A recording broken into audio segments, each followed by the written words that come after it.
see how well this goes with the wind, you know? We're gonna do 2 ounces of light rum. It's just gonna blow away at this point. That's 2 enough.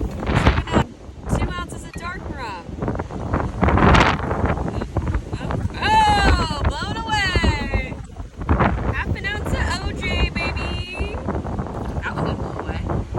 I read it's like 2 ounces of the passion fruit, but that seems excessive, so let's just do 1.5 ounces. That's a lot anyways.